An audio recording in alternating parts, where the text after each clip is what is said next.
My parents went to spend Christmas in Switzerland and left me locked out of the house. No keys, no food, nothing. And when they came back 2 weeks later, the locks were no longer the same. I know it sounds crazy, but this really happened to me.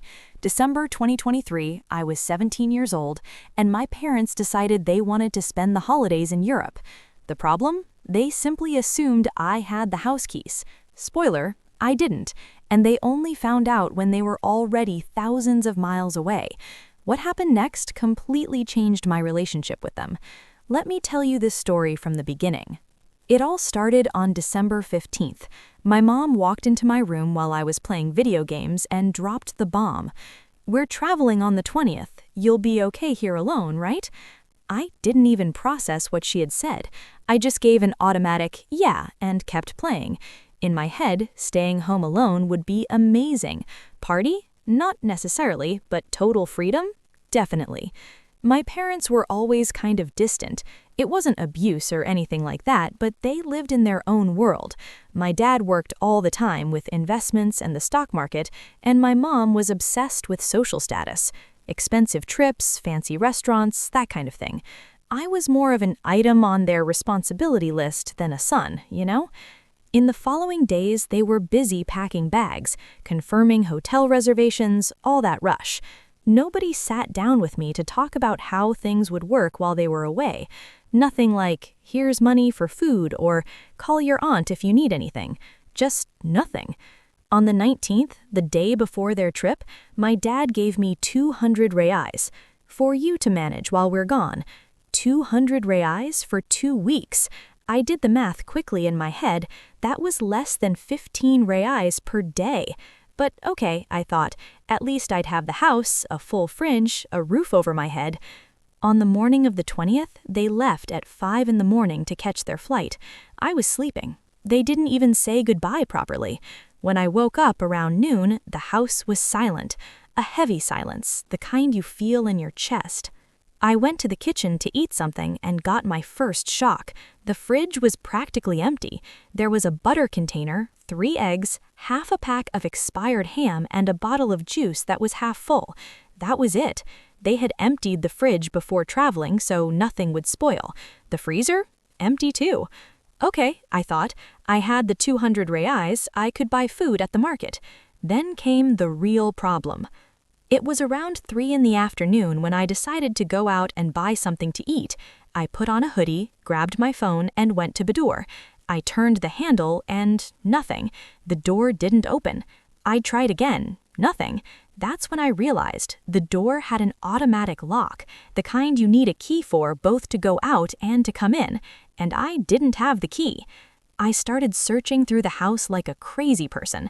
I went through drawers, looked on top of furniture, searched all the obvious places where my parents could have left a copy. Nothing. Absolutely nothing.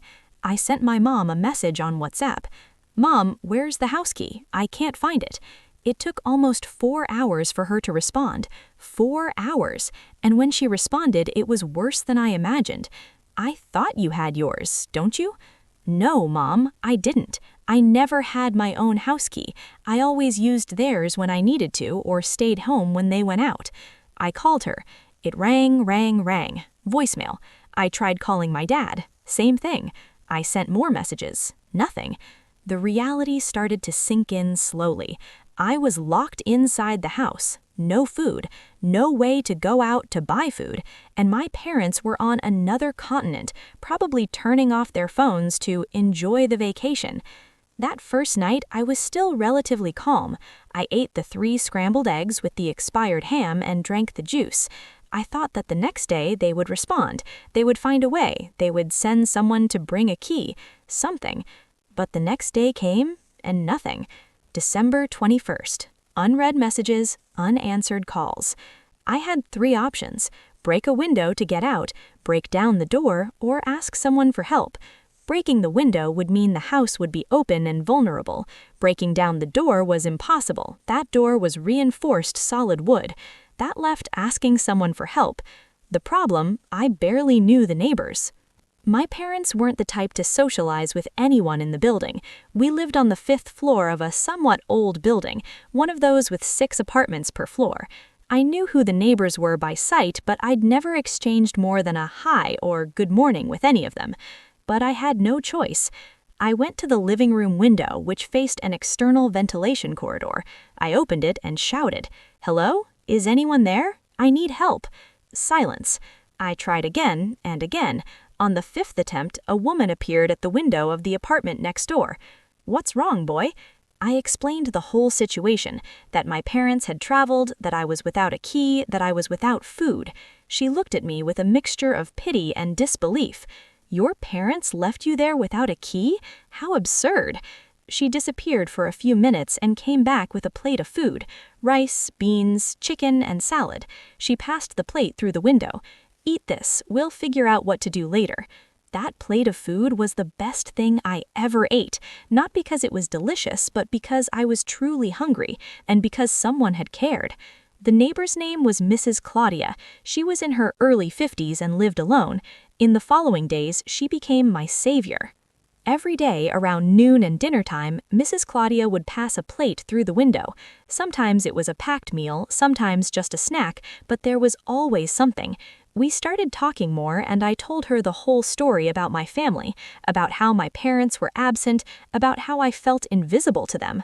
She was outraged. "That's no way to treat a son. You're still a minor." Technically, I was 17, but legally still a minor, and she was right. That wasn't normal.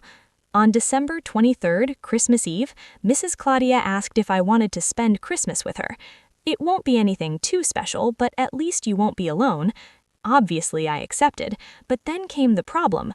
How was I going to get to her apartment if I was locked in the house? That's when she had an idea. The building had a service balcony that connected some apartments. It was narrow, kind of dangerous, but you could get from one side to the other if you were careful. On the morning of the 24th, I crossed that balcony with my heart pounding. I looked down and saw a 5-story drop, but I made it. I arrived at Mrs. Claudia's apartment alive and in one piece. She had prepared a simple dinner: canned turkey, rice with vegetables, farofa, and French toast for dessert. To me, it looked like a banquet. We ate, watched a Christmas movie on TV, and for the first time in days, I felt welcomed. But the more I thought about the situation, the more anger grew inside me. My parents were in Switzerland, probably dining at expensive restaurants, taking pictures for Instagram, living their lives. And me? I was depending on the kindness of a neighbor to not starve to death. They had responded to some messages, always with excuses. "Sorry, we have no signal here. There's no way to fix this right now. Hang in there and we'll be back soon." Stop exaggerating. You're fine. Exaggerating? I was locked in the house. It was on Christmas night that I made a decision. I was no longer going to accept being treated that way. When my parents came back, things were going to be different, very different. Mrs. Claudia had a nephew who worked as a locksmith. On the 26th, she called him and explained the situation. The guy showed up at the building the same day. "That's messed up, kid. Your parents suck." He opened the door in less than 10 minutes. Finally, I was free. I could go out, I could buy food, I could breathe fresh air. But I didn't stop there. I asked him to change all the locks in the house: front door, back door, everything. And I asked him to make copies of the keys just for me. "Are you sure about this? Your parents are going to be mad." "I'm sure." I used part of the 200 reais my dad had given me to pay for the service. The rest I used to buy real food: pasta, rice, beans, meat, bread, milk. I filled the fridge. In the following days, I kept thinking about how my parents would react when they came back and discovered they couldn't get into their own house. Part of me was scared, but the bigger part was determined to make them understand how much they had screwed up. Mrs. Claudia told me I could stay at her apartment if the situation got oogie when they came back. That gave me courage. The days went by, New Year came and went. I spent the turn of the year with Mrs. Claudia and some neighbors she invited. Everyone found out about the story, and everyone was on my side. One of the neighbors even offered to talk to my parents when they came back. Finally, on January 4th, I received a message from my mom. We arrive tomorrow at 2 p.m. Leave the door open because we have a lot of luggage. Leave the door open, as if nothing had happened, as if it was just another normal day. I didn't respond. January 5th, 2:30 in the afternoon. I was sitting in the living room when I heard a noise at the door, the key trying to turn in the lock. Once, twice, 3 times. What's happening? The key doesn't work. It was my mom's voice, irritated. Try again, it must be stuck. My dad now. More noise of the key trying to turn. Nothing. It's not opening. Damn it. I got up from the couch and went to the door. I took a deep breath. I opened it. The expression on their faces was almost comical. Confusion, irritation, a bit of embarrassment. What did you do to the lock? My mom coming in with the suitcases and going straight to the living room without even looking at me properly. I changed it. What do you mean you changed it? Who gave you permission to change the house lock? Nobody. But since you left me locked in here without food and without answering messages, I thought it was better to solve the problem myself. My dad dropped the suitcases on the floor hard. Don't exaggerate. We answered your messages. You answered days later, and always with an excuse. I was 5 days without being able to leave the house. 5 days! Without food, without anything. You're alive, aren't you? Stop being dramatic. That made me so angry that I had to take a deep breath to not yell. Dramatic? You abandoned me at Christmas. I had to depend on the neighbor to not starve.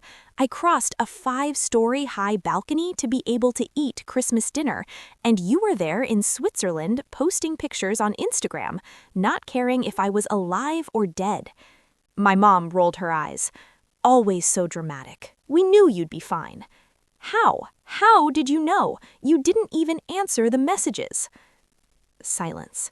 My dad grabbed the suitcases again and went to the bedroom. My mom looked at me with that disappointed face she always made when I contradicted her. You're going to give us the new keys. No. What do you mean, no?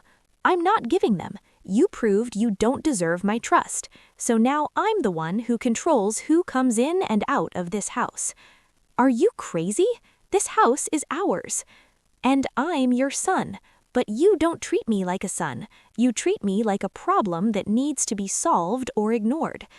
My mom opened her mouth to respond, but nothing came out. She simply turned around and went to the bedroom, too. The following days were tense. My parents tried everything.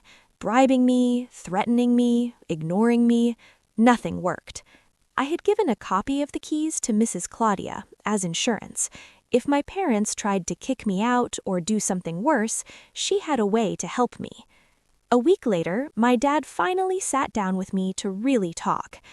Look, I understand you got angry. It was our failure not to have left a key with you, but you also exaggerated by changing the locks.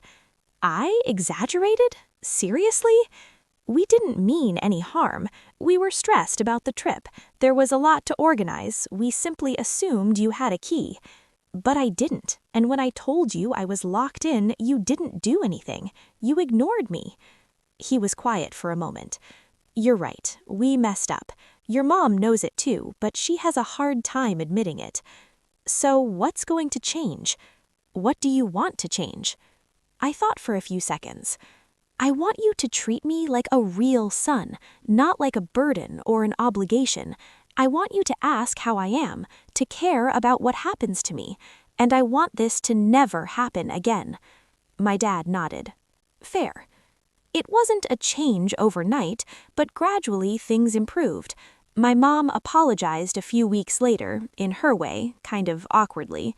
They started including me more in things, asking how my day was, really listening to my answers. I ended up giving copies of the new keys to them, but I kept control of the originals.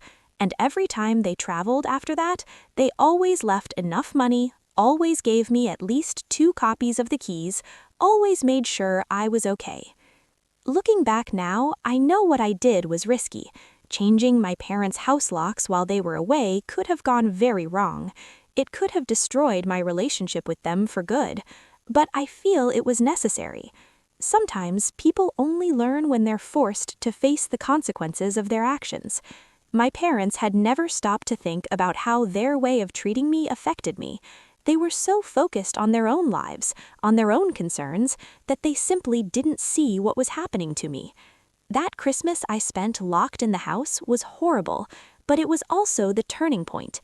It was when I decided I was no longer going to accept being invisible in my own family. Today, my relationship with my parents isn't perfect. There are still difficult moments, still arguments, but it's better.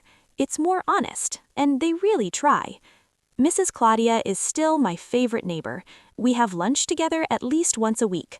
She says I'm like the grandson she never had, and I'm grateful every day for having her by my side when I needed it most. Sometimes the people who should take care of you aren't there, and sometimes the people you least expect end up being your saviors. If you made it this far, leave a like and subscribe to the channel.